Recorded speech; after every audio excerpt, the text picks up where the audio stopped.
రాష్ట్రంలోనే ఏకైక సరస్వతీదేవి ఆలయం కొలను భారతి. ఇక్కడ వెలసిన సరస్వతీదేవిని వేదమాత, భారతి, వాగేశ్వరి, శారదగా మన పూర్వీకులు అభివర్ణిస్తారు. వసంత పంచమి రోజు జరగనున్న అక్షరాభ్యాసానికి ఈ క్షేత్రం ముస్తాబవుతోంది. భక్తులకు మెరుగైన మౌలిక వసతులు కల్పించేందుకు అధికారులు సన్నాహాలు చేపట్టారు.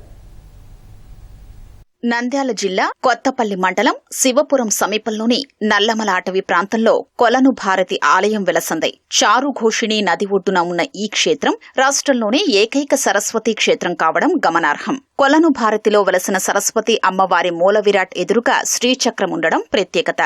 వేదాలు ధరించి ఉన్న పుస్తకపాణిగా అమ్మవారు భక్తులకు దర్శనమిస్తారు. ఎంతో మహిమాన్వితమైన ఈ క్షేత్రంలో ఏటా వసంత పంచమిని ఘనంగా నిర్వహిస్తారు. రాష్ట్రంలోని వివిధ ప్రాంతాల నుంచి వచ్చే భక్తులు తమ పిల్లలకు అక్షరాభ్యాసం చేయిస్తారు. ఈ నెల 23న జరగనున్న వసంత పంచమికి పెద్ద ఎత్తున భక్తులు వచ్చే అవకాశం ఉండడంతో అధికారులు అప్రమత్తమయ్యారు.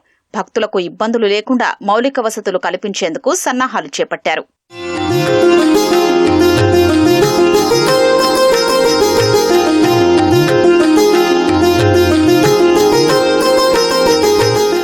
కొలను భారతి క్షేత్రాన్ని మరింత అభివృద్ధి చెయ్యాలని తలంచిన నందికొట్కూరు ఎమ్మెల్యే గిత్తా జయసూర్య ఆలయం గొప్పతనాన్ని సీఎం దేవాదాయ శాఖ మంత్రి దృష్టికి తీసుకెళ్లారు. సీఎం ఆదేశాలతో శ్రీశైలం దేవస్థానం ఈ ఆలయాన్ని దత్తత తీసుకుంది.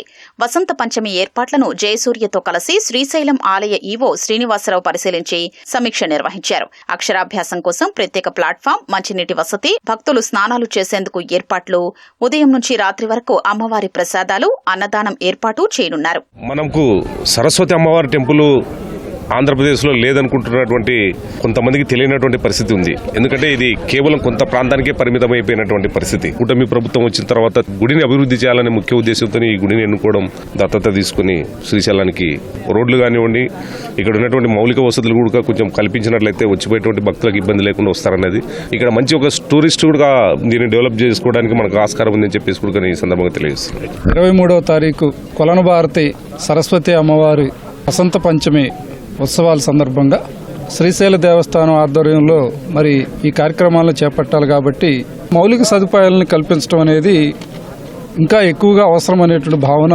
వచ్చింది. వచ్చినటువంటి భక్తులకి దర్శనాల విషయంలో ఎక్కడా కూడా అసౌకర్యం కాకుండా మంచినీటి వసతి, అదేవిధంగా పారిశుద్ధ నిర్వహణ వివిధ శాఖలతోటి సమన్వయం చేసుకొని అవి కూడా మౌలిక సదుపాయాల కల్పనలో మేము భాగస్వామ్యం తీసుకుంటాం. కొలను భారతీదేవి క్షేత్రం ఉన్నటువంటిది ఆంధ్రప్రదేశ్లోని ఏకైక సరస్వతి క్షేత్రంగా వెలుగొందుతుంది. అటువంటి భక్తులకు మెరుగైనటువంటి సౌకర్యాలు, అక్షరాభ్యాసాలకి కావాల్సినటువంటి సదుపాయాలు, మౌలిక వసతులు ఎలాంటి ఇబ్బందులు లేకుండా తలెత్తడానికి వాళ్ళు ఈ విధంగా చేస్తున్నారు. ఇవే కాకుండా శివాలయాలు 7 ఉన్నాయి ఇక్కడ. శ్రీశైలం దేవస్థానం ఈ ఆలయాన్ని దత్తత తీసుకోవడంతో ప్రత్యేక దృష్టి సారించింది. ఇక్కడికొచ్చే భక్తులకు శాశ్వత ప్రాతిపదికన అన్ని సౌకర్యాలు ఏర్పాటు చేయడంపై భక్తులు హర్షం వ్యక్తం చేస్తున్నారు.